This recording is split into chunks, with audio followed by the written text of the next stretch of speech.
加拿大44岁女子与父亲通话时，惨遭黑熊伏击，当场被撕咬致死。9岁儿子亲眼目睹惨剧，被吓坏。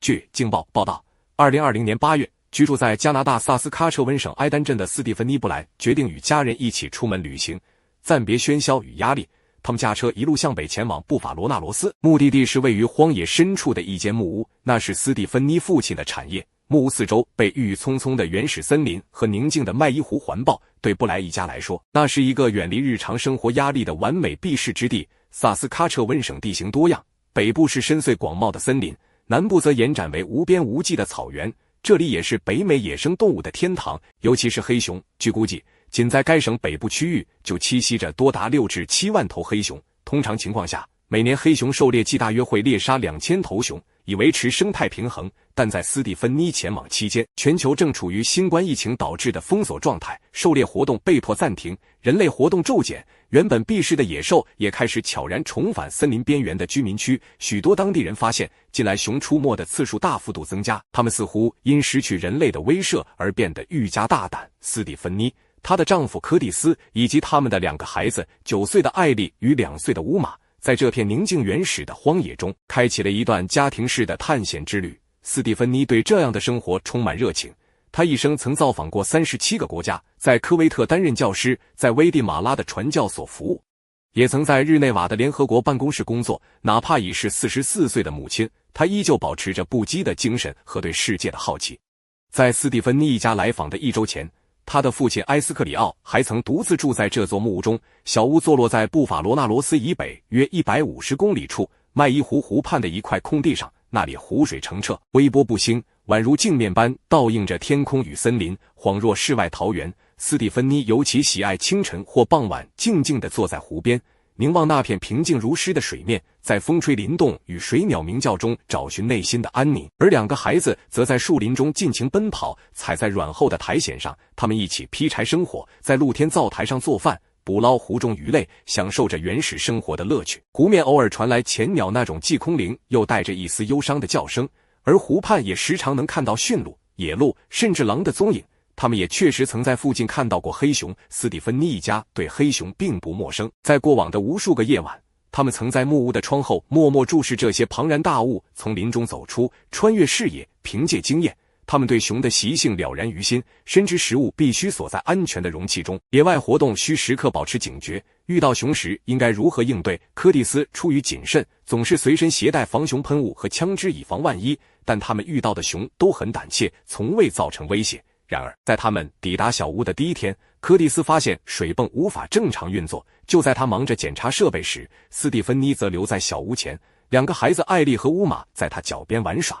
他掏出手机，拨通了父亲埃斯克里奥的电话，想要告知他们已平安抵达，并说明水泵的问题。可电话信号时好时坏，线路杂音不断。斯蒂芬妮皱着眉，听不清父亲的声音。他决定往开阔地带走去，尝试获得更清晰的信号。他朝湖边走去，2个孩子也跟着他一同前往。他在通话中的话音未落，线路又开始断断续续。斯蒂芬妮抬起手机，在空中晃动，试图捕捉更稳定的信号，同时让儿子艾丽回屋去拿手机的天线。这也是埃斯克里奥最后一次听到女儿的声音。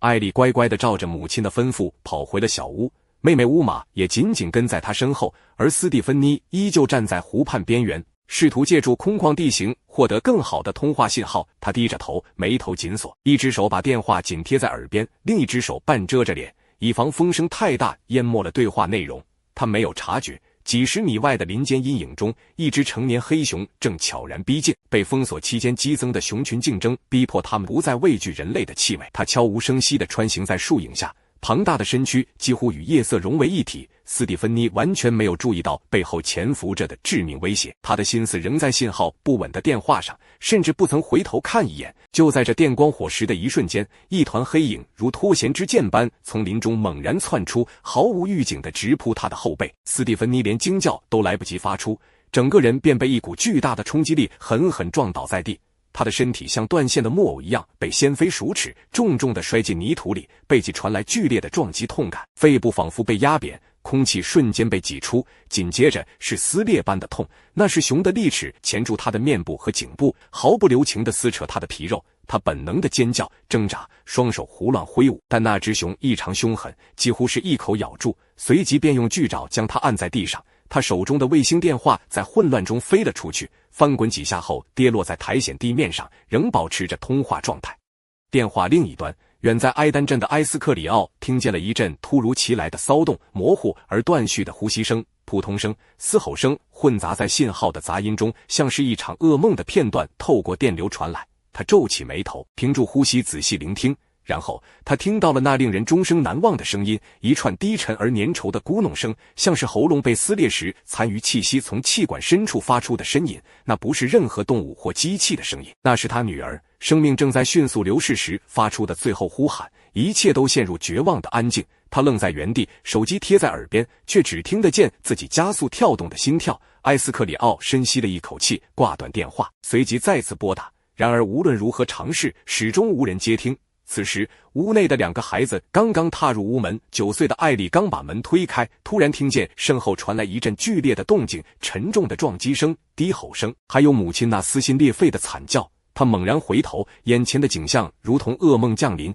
一只庞大的黑熊正压在母亲的身上，他的头剧烈摆动，鲜血四溅，母亲的面庞几乎已经无法辨认。那一刻，艾丽尖叫着哭了出来，她小小的身体瘫软在门边，惊恐的哭声划破林间的寂静，乌玛也跟着尖叫。艾丽大喊了一声：“爸爸！”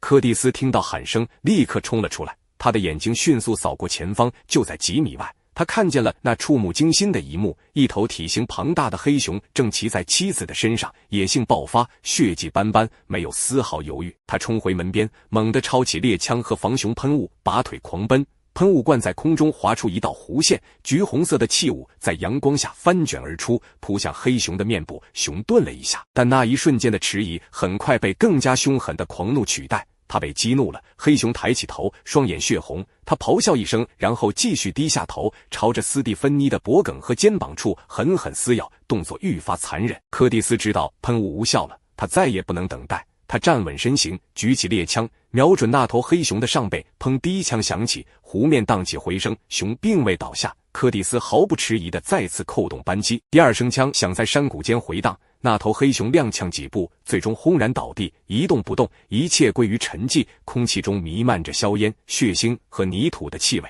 2个孩子已经跑出屋外，踉踉跄跄地扑向母亲。柯蒂斯丢下枪，也跪倒在妻子身旁，扶起她血迹斑斑的肩膀，拼命想唤醒她，但她没有任何反应。柯蒂斯颤抖着摸索斯蒂芬妮的手腕和颈动脉，却感受不到一丝跳动。柯蒂斯迅速开始做人工呼吸和心肺复苏，但斯蒂芬妮的身体已经逐渐变冷，眼神空洞。10几分钟后，柯蒂斯放下双手，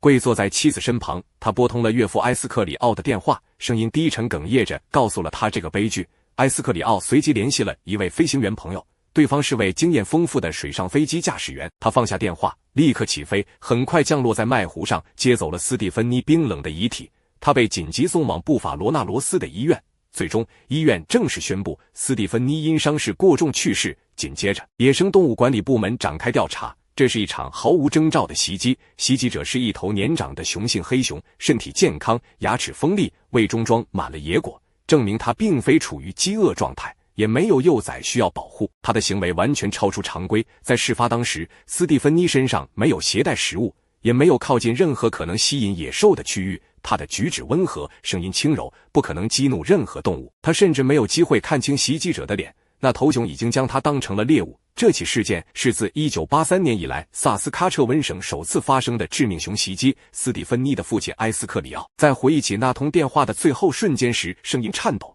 他说，斯蒂芬妮对9岁的儿子说，去屋里拿手机的天线，他们就能有更好的信号了。那是埃斯克里奥听见他说的最后一句话。接下来就是熊袭击他时的声音，埃斯克里奥缓缓地说，一开始他以为是信号干扰，直到那声音越来越真实，越来越近，那是他这辈子听过最恐怖的声音。尽管斯蒂芬妮的死极为悲惨，埃斯克里奥始终认为那天其实差点发生更糟的事情。回忆起细节时，他的声音不禁颤抖。就在袭击发生的前1分钟，艾丽和乌玛还在他身边玩耍，离他不到3米远，他们一前一后地跑着，躲在妈妈身后追逐打闹。如果斯蒂芬妮没有叫他们去拿天线，如果他们晚几秒离开，那熊在接近斯蒂芬妮时就可以轻而易举地连孩子们一起杀死。尽管失去了心爱的女儿，经历了这场超出常人承受范围的悲剧，埃斯克里奥仍坚持每年回到那间坐落在林中的小木屋。他没有卖掉它，也没有封存它，他仍带着家人去那里，因为他希望他们记住斯蒂芬妮，记住这个曾让他感到幸福的地方。